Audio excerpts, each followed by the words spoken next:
Il est 19 h, mesdames, messieurs, bonsoir et merci de votre présence. L'actualité marquée ce lundi par la Semaine européenne de l'emploi pour les personnes en situation de handicap. Coup d'envoi donné ce matin à la MDPH à Mamoudzou, la maison départementale en charge des personnes en situation de handicap.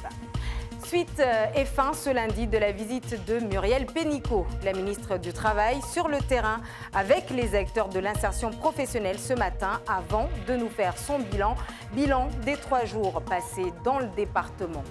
Du sport, à la fin de ce journal, on parlera de ce derby survolté entre Tsingoni et Kombani au hand, match haletant qui s'est soldé par un nul. À mes côtés tout à l'heure pour en parler, Aurélien Février qui reviendra sur tout ce qu'il faut savoir de ce week-end en sport. Mais d'abord, les suites de l'affaire Moulamba, du nom de ce professeur de philosophie accusé par certains parents d'humilier leurs enfants, ses élèves. Ce matin, dans son désormais ancien lycée, ses collègues ont débrayé en signe de soutien puisque ce dernier a été muté précipitamment au lycée de Chirongi. À Sada, le reportage de Gervais Nitcheux, Géraldine. Sur la route qui mène au lycée de Sada, le tag est encore visible. Moulamba Nalawe. Traduisez, Moulamba dégage. En discussion avec des gendarmes devant l'établissement secondaire, quelques enseignants s'insurgent contre le traitement infligé au professeur de philosophie, un Français né en République démocratique du Congo, en Afrique. C'est pas acceptable que l'on s'en prenne nominativement à un collègue, qu'on inscrive son nom sur la chaussée. Il n'est pas acceptable aussi qu'il soit insulté sur les réseaux sociaux et surtout en lien avec ses origines. Ce sont des choses que vraiment on réprouve. Cette affaire, Patrick Moulamba, au lycée de Sada, traduit un climat général assez... Oui, un climat général, je dirais, de xénophobie qui vraiment nous inquiète énormément. Donc nous, on souhaite dire stop. Au lycée de Sada, ce lundi, de 10 h à midi, salle de classe vide, pas de cours. Les professeurs sont mécontents et observent un débrayage. Dans une pétition signée par 105 enseignants et destinée au préfet de Mayotte, ils dénoncent une opération de calomnie dirigée contre Patrick Moulamba à cause de ses origines africaines. Nous sommes choqués, profondément choqués. Donc nous ne comprenons pas cette vindicte. Nous défendons des valeurs de respect, de la dignité envers la personne humaine, donc envers notre collègue. Sur cette vidéo tournée par eux-mêmes, les professeurs rassemblés très tôt ce matin à l'entrée de leur établissement apportent publiquement et ouvertement un soutien franc et massif à Patrick Moulamba. Ils mettent en garde contre le risque d'une extension de l'affaire Moulamba au-delà du cadre scolaire. On est inquiet, on n'aimerait pas, par exemple, qu'il y ait des manifestations, de la récupération politique, c'est ça qui nous dérange beaucoup.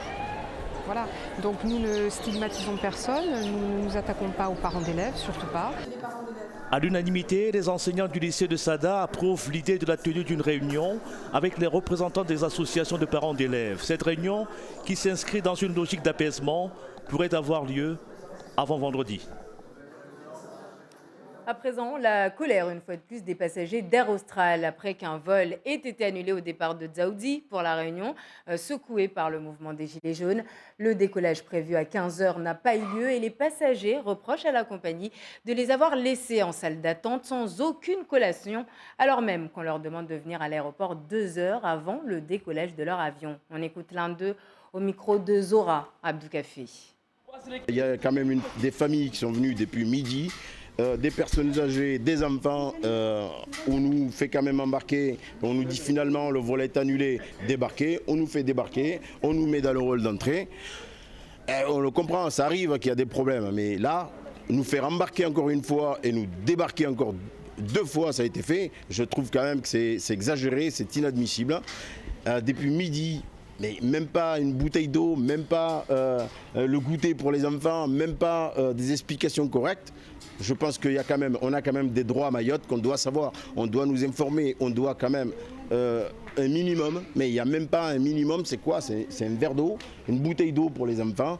Et là, on nous donne un vol quand même qui part demain à 20 h. Il faut savoir qu'il y a des gens qui travaillent sur Marseille. Il y a des gens qui ont une famille qui les attend sur Marseille. Et là, on se trouve bloqué sur Mayotte.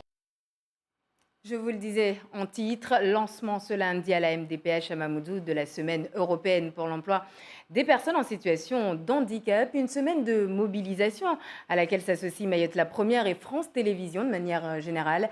L'insertion professionnelle de ce public, un domaine avec un retard certain à Mayotte, mais la situation a progressé au fil des années. En Liad Bonaïssa, Youssouf Ahmed Matoir. Une semaine pour inciter à l'emploi des personnes en situation de handicap, voilà le but affiché par la MDPH. Depuis quelques années, l'emploi des jeunes handicapés progresse selon les autorités. Les entreprises s'adaptent et tentent autant que faire se peut de se conformer à la loi du 10 juillet 1987. C'est également l'occasion pour les personnes handicapées, demandeurs d'emploi ou étudiants, de rencontrer des employeurs. Chez certains, malgré les beaux discours sur la situation, la confiance n'y est plus. On ne m'a pas convaincu parce que tout bonnement, jusqu'à présent, il n'existe pas. J'attendais qu'on nous dise que bientôt il y aurait des structures qui accompagneraient les personnes en situation de handicap vers l'emploi. Des structures comme le Cap Emploi, des structures comme des entreprises adaptées, des structures comme des ESAT qui, eux, travaillent réellement pour l'accompagnement des personnes en situation de handicap. Or que je n'ai pas attendu ce discours-là. C'est pour cela que je dirais que je suis un petit peu déçu. Quand on vient à dire que Mayotte est en retard, ce retard-là n'est pas apparu aujourd'hui. Il date de je ne sais plus combien d'années en arrière. Donc venir dire le même discours que ses prédécesseurs, cela ne fait pas avancer les choses, cela ne fait pas avancer le schmilblick. La MDPH contribue donc à sensibiliser aux questions relatives à l'insertion professionnelle des personnes en situation de handicap. Avec Pôle emploi, elle souhaite qu'ensemble les outils soient mis en place, Cap Emploi ou encore SAMET. Il y a de gros efforts à faire. Ça commence par nous, la MDPH, nous structurer pour pouvoir répondre au mieux aux sollicitations des personnes en situation de handicap. Parce que tout commence ici, tout bonnement. On est la maison mère, on est le guichet unique, le fil conducteur pour tout ce qui est politique du handicap. Nous sommes en train de le faire. Pas plus tard que demain, je reçois une administratrice qui vient de Paris. Tout ça pour mettre la MDPH de Mayotte dans les bons rails, la structuration, afin justement de pouvoir absorber nos missions. À Mayotte, il est important de communiquer auprès des personnes handicapées qu'elles ont un intérêt à se faire reconnaître administrativement auprès de la maison départementale pour pouvoir bénéficier d'un certain nombre d'aides et de dispositifs qui vont leur permettre de se former, de monter en compétences et de répondre aux besoins qu'attendent les entreprises pour recruter. Chez nous, les données statistiques ne sont pas encore fiabilisées. Les entreprises soumises à l'obligation d'emploi handicapé ne renvoient pas régulièrement leurs déclarations. Une des activités de la GFIP, c'est aussi de les relancer pour leur demander de se mettre en règle au moins à travers leurs déclarations et ensuite en payant les pénalités si jamais elles n'atteignent pas leur quota de 2% de travailleurs handicapés. Mayotte est en retard dans ce domaine. Il est prévu que le passage de 2% à 6% se fasse de façon progressive et un premier diagnostic est prévu dès la semaine prochaine. Et après une visite de 3 jours dans le département, Muriel Pénicaud, ministre du Travail, s'est, elle, envolée cet après-midi pour la métropole, après avoir tenu un point presse à l'aéroport aux côtés du préfet Dominique Sorin. La ministre est revenue sur les rencontres et nombreuses initiatives positives constatées dans le département et a fait part de son souhait de parvenir ici à un développement économique et social plus rapide. Les moyens seront renforcés d'ailleurs pour la formation professionnelle et une enveloppe de 21 millions d'euros. Il sera alloué dans le cadre du plan d'investissement compétences signé dans les prochaines semaines par Pôle emploi, le préfet et le conseil départemental, et ce, au nom du ministère du Travail, a-t-elle déclaré. Image signée ici Zora Abdoukafé. Et plus tôt dans la journée, Muriel Pénicaud a rencontré justement des jeunes en formation d'insertion. Direction Bandjelé, Chirongi et compagnie avec l'ANICE d'Achim, Alda Alidi.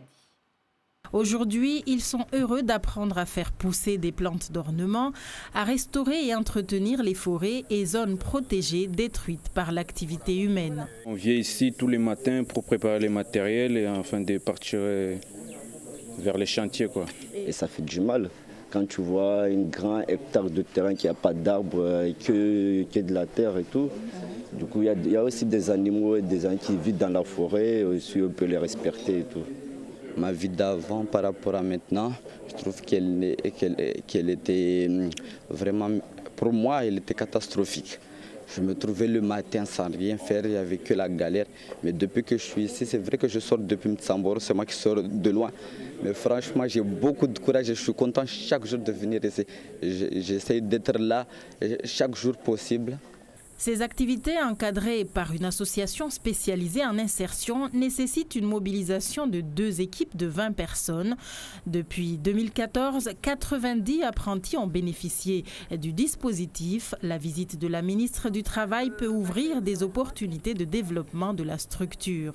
Ces chantiers d'insertion, ils bénéficient bien sûr des soutiens de ces différents partenaires, mais également on est dans une logique de vente de nos prestations, c'est-à-dire que nous réalisons des prestations d'entretien des espaces naturels.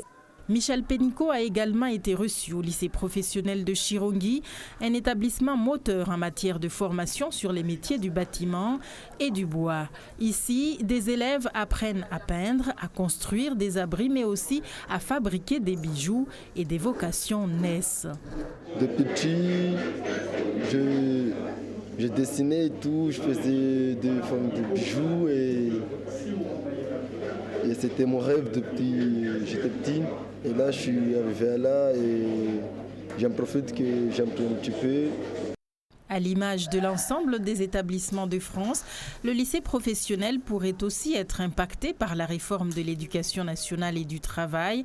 Alors, l'arrivée de Michel Pénicaud, représentante du gouvernement, ne fait pas l'unanimité. Les lycées professionnels sont quand même l'avenir pour ces milliers de jeunes ici. Ils ont besoin d'avoir des formations de qualité et pas des formations qui vont dépendre de référentiels qui seront réalisés par des entreprises. Non, ils ont besoin de pouvoir acquérir un certain nombre de savoirs. Et comme le veut la tradition, la ministre du Travail a terminé sa tournée des centres de formation et d'apprentissage au SMA de Kombani, le plus grand centre de formation et d'insertion à Mayotte. Ici, les jeunes sont formés à la maçonnerie, aux travaux de finition, aux métiers d'entretien, d'animation et de restauration. Ce dimanche, Muriel Pénicaud était à Dzaoudzi avec les partenaires socio-économiques, représentants de l'État et instances judiciaires avec qui elle a pu échanger sur la lutte contre le travail illégal, le processus d'accompagnement pour les conseils de prud'homme, une rencontre surtout autour du Code du travail appliqué par étapes à Mayotte. Les détails avec Hachim Seydachim à cette direction. C'est une rencontre pour faire un état des lieux, des dispositifs applicables actuellement sur le territoire, ainsi que les autres à venir et à exécuter progressivement. Il y a toute une série de décrets qui étaient attendus, qui vont tous être publiés d'ici la fin de l'année. Nous allons aussi regarder comment augmenter ce que nous avons déjà fait, les moyens d'accompagnement, parce que, par exemple, pour devenir conseiller prud'homal, il faut une formation à la fois à la justice, au monde du travail. Et donc, il faut accompagner les acteurs, tant du côté syndical que patronal, pour que tout le monde soit en capacité, demain, de juger, par exemple, des litiges dans le domaine du travail. Plusieurs adaptations seront nécessaires, comme par exemple certaines traditions ou jours fériés du calendrier musulman. Dans ces échanges, les organisations syndicales ont sollicité à l'État un effort particulier pour le passage aux 35 heures. Le passage aux 35 heures, de 39 à 35 heures, est réel depuis le 1er janvier 2018 pour les entreprises de plus de 20 salariés, mais le sera pour les entreprises de moins de 20 salariés au 1er janvier 2019. Or, elles sont beaucoup plus nombreuses, ce sont des petites entreprises et il faut évidemment qu'elles connaissent le droit pour pouvoir l'appliquer. Et donc, nous avons convenu qu'il y aurait des réunions partout sur le territoire, vraiment dans une proximité, pour que chaque chef d'entreprise et les salariés puissent savoir comment ça va se passer. À Mayotte, le Code du travail de droit commun s'installe, le dialogue social s'annonce, les syndicats patronaux et salariés doivent composer ensemble pour avancer. Les efforts ne seront jamais assez, mais il y a quand même des avancées. Aujourd'hui, on a l'application du Code du travail. On va apprendre à l'utiliser tous ensemble. Et j'ai envie de rester positif et de croire que les salariés vont être raisonnables et comprendre la situation des entreprises. Parce qu'il faut comprendre que ce sont les entreprises les plus petites qui auront du mal à appliquer tout ça.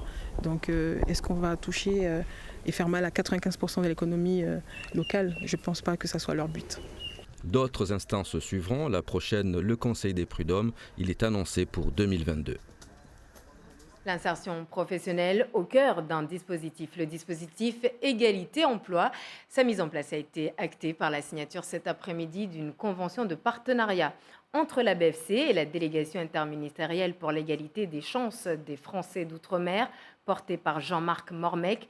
Objectif, diffuser les offres d'emploi et de stage auprès des étudiants mahorais de la métropole. On écoute à ce propos Marion Muller et Jean-Marc Mormec, signature de cette convention au micro d'Henriette Bonaïssa, Youssouf Ahmed Matouar. C'est déjà le cas aujourd'hui, puisqu'on travaille avec des lycées, des écoles sur place en local, mais on va continuer à le faire aussi avec des jeunes qui peuvent débuter un parcours ici à Mayotte, le poursuivre en métropole et revenir après par ici. On diffusera nos offres d'emploi sur une plateforme en fait, qui sera à disposition des jeunes d'outre-mer à la recherche d'un stage ou à la recherche d'un emploi. Encore une société de plus qui va pouvoir permettre aux jeunes de pouvoir trouver un emploi, pouvoir une formation, de travailler. Si ces jeunes veulent revenir par exemple chez eux, on aura déjà ce partenaire sur place. S'ils sont dans le milieu bancaire, on leur dira, on va les aiguiller. Donc c'est toujours bien d'avoir une société supplémentaire pour qu'elle puisse offrir de l'emploi et des choses à ces jeunes. Il y a une association qui s'appelle Jeunesse Outre-mer qui gère cette plateforme, c'est-à-dire que tous les jeunes qui cherchent dans le milieu bancaire vont sur cette plateforme et postulent. L'ancien champion de boxe, membre du gouvernement, s'est d'ailleurs entretenu ce dimanche avec les jeunes de Mroalé, dont la commune de Tingoni. Des jeunes qui souhaitent voir dans leur village la construction d'un dojo multisport. Un projet oublié, semble-t-il, dans les placards du conseil départemental. On écoute à ce propos à Madame Baïbakar, au micro d'Henriette Bonaïssa et Zora Abdoukafi. Nous, ici, on fait du kickboxing, et puis il y a du judo, il y a du karaté. On souhaiterait avoir cette structure pour vraiment exister au niveau de l'océan Indien, quoi. On lui a donné des dossiers, maintenant on attend de lui qu'il pousse un petit peu nos dossiers au niveau du ministère des Outre-mer pour faire avancer nos dossiers ici sur Mayotte. Jean-Marc Mormec, qui a d'ailleurs préparé ce week-end au lancement des Assises du sport. Objectif, donner un vrai cap au sport à Mayotte en définissant l'ensemble des équipements et formations nécessaires. L'occasion pour les instances présentes, comme le CROSS ou encore la direction de la jeunesse et des sports, de rappeler qu'il manque à Mayotte un schéma directeur consacré au développement du sport, document qui fait défaut au niveau national. Ce qui nous emmène directement à Aurélien Février, notre Monsieur Sport. Aurélien, bonsoir. Bonsoir, génial. Alors, dur ce samedi en métropole pour la FCM Sapéré. Il a été douloureux pour beaucoup ce samedi soir avec le match donc, du FCM face à l'Entente Sanoa à Saint-Gratien. C'est pas forcément des images qu'on a envie de revoir, mais malheureusement, génial, ce soir, on va se faire mal. Défaite 4-0 du FCM en bleu pour l'occasion face à Saint-Gratien. On l'a suivi ensemble sur nos antennes samedi soir. 3 buts, comme vous allez le voir, qui sont arrivés sur des centres. C'était déjà le cas la saison dernière avec les Diables Noirs de Combani qui avaient pris l'eau du côté de Romorantin. Là aussi, ils avaient concédé énormément de buts sur des centres. Toujours pas d'exploit donc malheureusement pour le football mahorais en Coupe de France avec cette défaite donc 4-0 des hommes de Abidi Massoundi. On notera également, génial, que l'US Concarneau qui évolue également en national tout comme l'Entente Sanoa Saint-Gratien, elle s'est imposée dans la douleur. 3-2 en Guyane sur la pelouse de l'ASE Matoury. Je dis ça, je dis rien. On a l'impression de se répéter, mais Mayotte n'a toujours pas les équipements sportifs pour accueillir un 7e tour de Coupe de France. On ne dit pas que Mayotte gagnera forcément à domicile, mais en tout cas aura au moins l'avantage des températures. Enfin, certains supporters ont parlé de froid comme handicap, mais bon, on espère qu'il y aura un exploit un jour. On continue avec le foot. Revenons maintenant sur la Coupe de Mayotte samedi à Chiconi. Oui, une finale où tout s'est joué en deuxième période. On va le voir grâce aux images de Daniel Abdou. C'est dans un premier temps Karim, le capitaine, qui va ouvrir le score pour l'abattoir à la 55e minute après une belle boulette d'Eliassir, le gardien de Foudre 2000. But accordé finalement par les arbitres de cette rencontre. Karim, on va le retrouver un quart d'heure plus tard à la passe décisive pour Paulin, donc pour signer le 2-0 pour FCL. La réduction de l'écart de monstre dans le temps additionnel, la voilà, la frappe de monstre pour Foudre 2000 ne changera rien. C'est bien le FC L'Abattoir qui est champion, qui peut savourer donc la médaille dans un premier temps. Et puis la coupe également qui va arriver, qui va être soulevée par Karim et ses partenaires. Donc le FC L'Abattoir qui remporte la Coupe de Mayotte, l'occasion pour nous de découvrir la danse de Nyungu.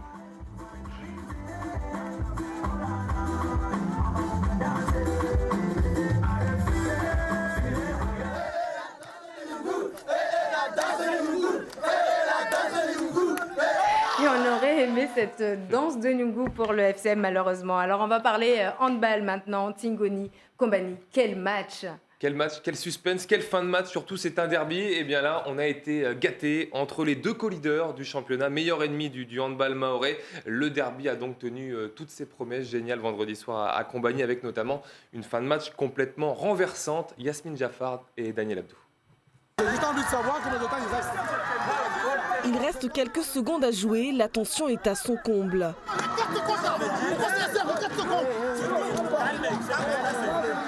Et pour cause, Kombani mène 28-24 à 2 minutes de la sirène. Une double exclusion temporaire plus tard, la SCT en profite et revient à un but.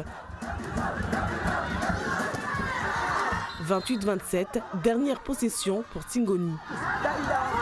La SCT arrache le nul avec l'expérience du champion au buzzer. C'est un bout de victoire parce qu'on a complètement on est passé à côté du match.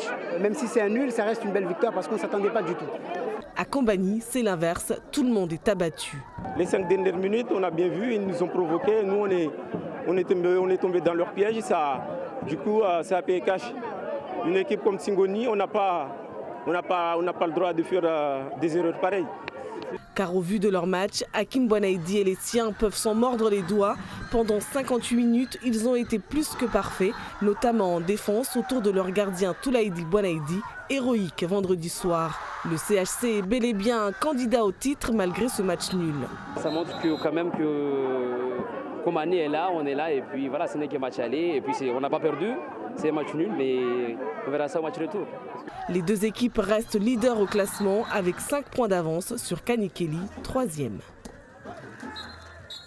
Ça promet pour le match retour, hein, Aurélien. Oui, parce que comme on l'a vu dans le sujet, là, les deux équipes ont déjà pris rendez-vous pour le retour. Chez les dames, Boueny profite de son côté de sa victoire face à Sada et du match nul, surtout de Kombani à Timkoura, 22 partout pour prendre seul les commandes du championnat avec 2 points d'avance et un match en moins surtout sur Kombani. Le Poza Club de Boueny chez les dames, tout comme l'ASC Tingoni, qui s'envoleront cette semaine pour Madagascar disputer la CCOI, coup d'envoi du tournoi ce samedi. Alors en rugby, nous sommes à une journée de la fin du championnat de rugby à 15.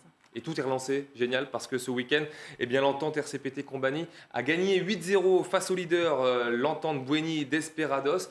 Dans le même temps, le RCM, lui, s'est aussi imposé. Et du coup, au classement, tout semble redistribué, puisque l'entente Desperados Boueny est leader avec 13 points, 2 petits points d'avance seulement à une journée de la fin sur le RCPT Kombani et le RCM. Donc la dernière journée se joue ce week-end et s'annonce là aussi également très chaude. En basket, sachez également qu'il y avait du championnat, de la N3 féminine. Ellipse et Vautour conservent leur place de leader invaincu après leur victoire respective face au Magic Basket et Chicago. Chez les hommes, le BCM remporte le choc du week-end face au TCO, victoire 79-72. Là aussi, le BCM est invaincu en N3 masculine. Victoire également pour Golden Force de Chiconi contre Vautour et Rapide Éclair de Pamanzi face au Magic Basket de Passamenti. Dernière information avant de se quitter sur le Trail des Amis organisé ce dimanche. Oui, on l'a suivi ensemble ce dimanche pour vous rappeler que c'est bien El Habib Zouber qui a remporté la 3e édition. Techno, comme on l'appelle, qu'on voit ici à l'écran, a donc fait la course course en tête de bout en bout. Deuxième victoire en 2 ans pour le licencié du club d'athlétisme de Mamoudzou qui a remporté 3 trails sur 4 possibles à Mayotte. Le podium, lui, est complété par Mouta Romar et Iman Mohamed. Jean-Marie Cadet, de son côté, venu spécialement de La Réunion pour se frotter au trailer mahorais, eh bien, prend la 5e place. Chez les dames, c'est Kairoun Marintel qui prend la première place. Image signée ici Daniel Abdou et Ndozena Studio. Merci beaucoup Aurélien pour cette page sport. Et ce sera tout pour ce 19h. Je vous rappelle avant de nous quitter qu'il reste à faire, beaucoup à faire en matière d'handicap, mais du chemin a été parcouru ces dernières années dans ce domaine.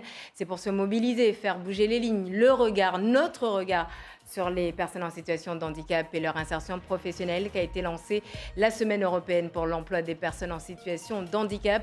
Mayotte, à travers la MDPH, fer de lance de cette action, de cette mobilisation à laquelle s'associe France Télévisions et votre chaîne Mayotte la Première a organisé une manifestation dans ce sens ce matin dans ses locaux. Faire connaître son handicap est essentiel pour rompre avec l'isolement, le message lancé à cette occasion. Merci encore de votre attention. Reika Madi dans un instant pour le journal en Moiré. Je vous souhaite de passer une excellente soirée. À demain.